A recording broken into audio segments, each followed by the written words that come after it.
सासू माँ बदल गई। कहानी उस घर की है जहाँ बहू और बेटी को एक माना जाता था, लेकिन फिर अरे शिखा बेटा, तू रसोई में क्यों घुसी रहती है? जा, रोटी मैं बना लूंगी।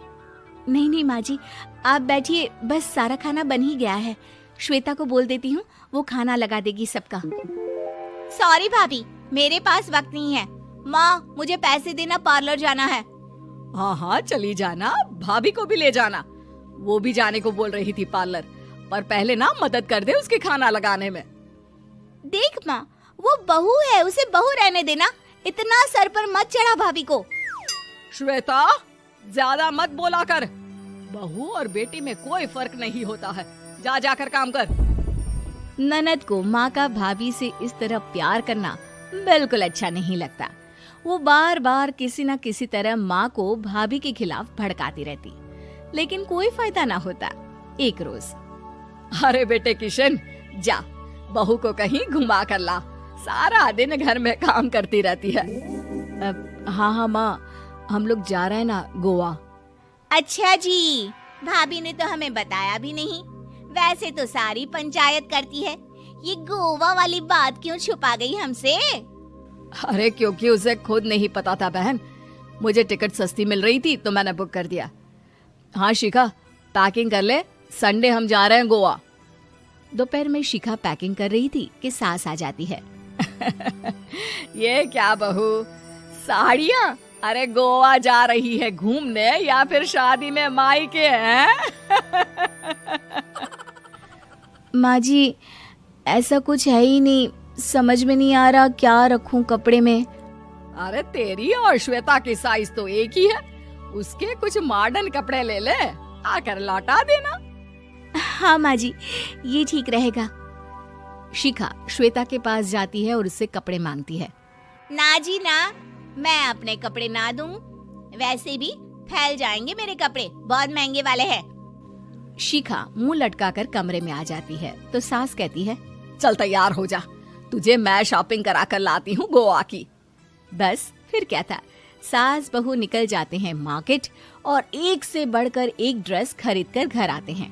पहले बता देती कि नए कपड़े दिलाने वाली है भाभी को, तो मैं अपने ही दे देती ना भाभी को, मुझे दिला देती नए कपड़े। देख श्वेता, परिवार का मतलब सबके साथ रहना होता है, ना कि सिर्फ अपना सोचना। वैसे भी तुझे अच्छे संस्कार सीखने चाहिए।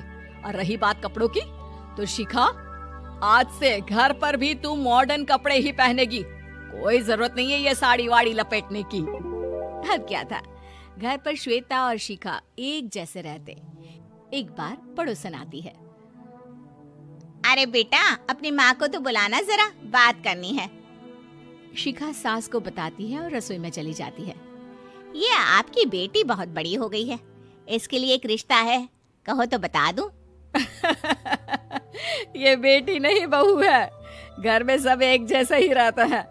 वैसे मेरी बेटी भी बड़ी हो गई है, कोई रिश्ता हो तो जरूर बताना। पड़ोसन रिश्ता लेकर उन लोगों के घर आती है। तब श्वेता की होने वाली सास कहती है, तो ये घर है, कितने मंजिल का है? और ये बहू ने आपकी क्या पहन रखा है, जीन्स टॉप? अरे भाई, साड़ी वाड़ी नहीं है क्या इसके पास? देखिए, सर्दी है तो साड़ी में बहू कैसे मैनेज करती, वैसे पहनती है साड़ी भी। देखिए, हम लोग ठहरे पैसे वाले लोग, कोई कमी नहीं है हम लोगों के पास पैसों की, बहुत पैसे हैं, जमीन, नौकर चाकर, कार, सब कुछ है, लेकिन घर में संस्कारी बहू चाहिए। समझ रही हैं ना आप? सास कुछ कहती कि श्वेता बोल पड़ती है, हाय रे, नौकर चाकर से लेकर जमीन, कार, पैसा, हाँ हाँ मुझे रिश्ता मंजूर है, मंजूर है मुझे। अरे रुक जा श्वेता, मैं बात कर रही हूँ ना। देखिए, हम लोगों के घर इतनी आजादी नहीं मिलेगी। अरे हाँ कर देना माँ, हाँ कर दे जल्दी से। सास क्या करती, बेटी की शादी ऐसे घर में कर देती है जहाँ ना उनके विचार मिलते हैं और ना ही आचार। शादी के बाद एक रोज फोन पर, श्वेता बेटा, एक बार घर आ जा, बहुत दिल करता है तुझे देखने का। माँ, वो घर पर बहुत काम होता है, कैसे आऊँ? बड़ा घर है, लेकिन आने जाने वालों की लाइन ही लगी रहती है। बेटा मैं तो जानती थी उस घर का हाल, लेकिन तू ही नहीं मान रही थी। माँ देख, हर घर का यही हाल है। तेरी बेटी को यहाँ घूंघट हटाने की परमिशन नहीं है और एक तरफ भाभी स्कर्ट पहनकर घूम रही है।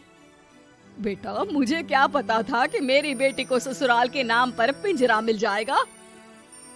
अच्छा माँ, फोन रखती हूँ, सास को गर्मा गर्म रोटी खिलानी है।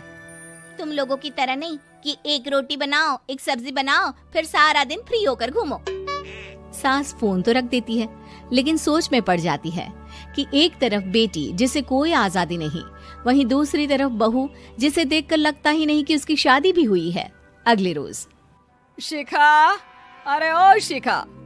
हाँ माँ, क्या हुआ? कुछ चाहिए आपको? मैं जिम जा रही थी। जिम के कपड़ों में बहू को देखकर सास को घूंघट में अपनी बेटी का ख्याल आता है। देख बहू, घर में बहू की तरह रहा कर। इतने टाइट कपड़े पहनकर जिम जाना पसंद नहीं मुझे। जा जाकर रोटी बना। रोटी? माँ अभी तो शाम के 6 बजे हैं, इस वक्त रोटी? अब क्या मेरे खाने पीने पर भी पहरा है? अरे जब मर्जी तब मैं अपने घर में खा भी नहीं सकती क्या? बहू को अजीब लगता है। वो समझ नहीं पाती कि जो सास कल तक इतनी सपोर्टिव थी, उन्हें अचानक से क्या हो गया। वो किचन में जाती है, गरम रोटी के साथ 2 तरह की सब्जी, रायता, सलाद सब लेकर सास के पास आती है। माँ जी, खाना। इतना सारा खाना? राक्षस समझा है क्या मुझे? रोटी मांगी थी मैंने गर्मा गर्म बस। पर माँ जी, रोटी खाती किससे आप? सब्जी तो बनानी थी ना। अरे भूख मर गई मेरी तेरी बहस से। जा जाकर काम कर, अंदर पूरी रसोई साफ कर। बहू अंदर चली जाती है। थोड़ी देर में श्वेता घर आती है। अरे शिखा जल्दी से चाय ला, पकवान बना, मेरी बेटी आई है। अरे नहीं नहीं माँ, ड्राइवर बाहर खड़ा है। मैं तो घर का कोई सामान खरीदने के बहाने यहाँ आ गई हूँ, मुझे जाना होगा। अरे बेटा, पर कितने दिनों बाद देख रही हूँ तुझे, रहने आ जाना 2-4 दिन के लिए। आ जाऊंगी माँ, जब मेरी सास मरेगी तब। मैं तो रोज मन्नत मानती हूँ कि मेरी सास मर जाए तो अच्छा है। अच्छा चल, जा रही हूँ माँ। हे भगवान, कैसे कैसे दिन देखने पड़ रहे हैं मेरी बेटी को।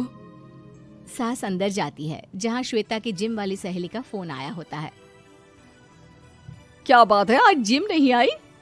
अरे पता नहीं यार, आज माँ को क्या हो गया अचानक। पर खैर कोई नहीं, लगता नहीं कि मैं अब जिम आ पाऊंगी। शिखा स्पीकर पर बात कर रही थी, जिसे सास सुन रही थी। यार ये सास ना होती ही ऐसी है। मैं तो कहती हूँ बुढ़िया जल्दी मरे और तू आराम से जिए। शिखा को सहेली की बात पर गुस्सा आ जाता है। माँ के मरने की कौन सा बच्चा दुआ मांगता है मोहिनी? आगे से ऐसी बात मेरे सामने मत करना। हमारे घर की शोभा ही माँ है। क्या हुआ जो थोड़ी सख्ती दिखा रही है? उसमें भी कोई ना कोई उनकी भलाई ही होगी। मैं तो कहती हूँ भगवान मेरे जैसी सास सबको दे, जो सिर्फ माँ की तरह है। सास वाली तो कोई बात ही नहीं है उनमें। सास ये बात सुन रही थी। उनकी आंख में आंसू आ जाते हैं कि क्यों वो बेटी की किस्मत में बहू को भी भागीदार बना रही थी। शिखा, अरे ओ शिखा, क्या हो गया? जिम नहीं जाना क्या?